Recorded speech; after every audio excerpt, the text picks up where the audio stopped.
আমার খুব ইচ্ছা ছিল আমার প্রথম প্লেব্যাক তার সাথেই হোক এবং সেটাই হয়েছে।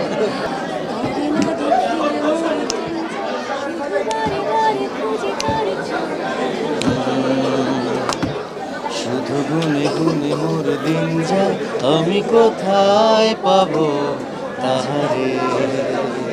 কেমন লাগলো এটা বলা খুব কঠিন, কারণ এটা এতটাই ভালো লেগেছে যে এটা ভাষায় মনে হয় না প্রকাশ করতে পারবো। এটা আমার প্রথম প্লেব্যাক, আমার জন্য এটা অনেক বড় পাওয়া, অনেক বড় পাওয়া। গান যেটা বললেন যে আমার লিখেছি বা নিজের লেখা, নিজের সুর করা গান, এই এত বড় একটা প্রজেক্টে, দমের মতো একটা প্রজেক্টে, যেখানে আফরান নিশো আছে, পূজা চেরি আছে, চঞ্চল চৌধুরী আছে, এত বড় একটা কাজ, সেই জায়গায় আমি একটা খুব ক্ষুদ্র মানুষ, আমি জানি না এত কিছু আমি ডিজার্ভ করি কি না। এটা প্রচণ্ড ভালো লাগার একটা বিষয়, এটা জানি না কীভাবে প্রকাশ করতে হয়। সাথে আমার সহশিল্পী যে আছে, আমার খুব ইচ্ছা ছিল আমার প্রথম প্লেব্যাক তার সাথেই হোক এবং সেটাই হয়েছে। খুবই ভালো লেগেছে।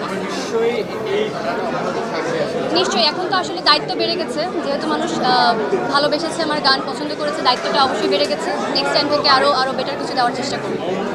এই গানটা আমার এবারে দিয়ে যতগুলো গান বের হয়েছে তার মধ্যে আমার অন্যতম একটা পছন্দের গান। এটার কারণ হচ্ছে গানের কথা এবং সুর আসলে অনেক আলাদা, এবং পূর্ণির কথা এবং সুরের এই প্রেমে পড়ার পরেই আসলে এই গানটা আমার করার আগ্রহ আসলে বেড়ে গেছে। তো আমি মনে করি যে পূর্ণির গানের লেখা এবং সুরের কাজ আরও বেশি করা উচিত। ও খুব ভালো লেখে এবং ভালো সুর করে। আর আমার অনেক পছন্দের একটা গান, এবং দর্শকদেরও এই গানটা থেকে আমি অনেক ভালোবাসা পেয়েছি, অনেক উইশেস, রিভিউজ পেয়েছি যে গানটা ঈদের অন্যতম সেরা গান। তো ভালো লাগছে, অন্যরকম গান করে আরও বেশি আনন্দ লাগছে।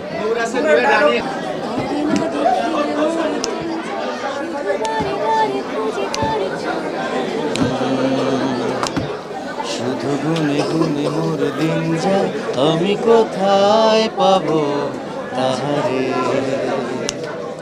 চাতকের সাথে বৃষ্টির কথা হয় যেন রোজ, ভুলে বসে অলি গান গায়, আমি পাই না তাহার খোঁজ। চাতকের সাথে বৃষ্টির কথা হয় যেন রোজ, ভুলে বসে অলি গান গায়, আমি পাই না তাহার খোঁজ। আমি কোথায় পাবো তাহারে, আমি কোথায় পাবো তাহারে, আমি কোথায় পাবো তাহারে, আমি কোথায় পাবো তাহারে।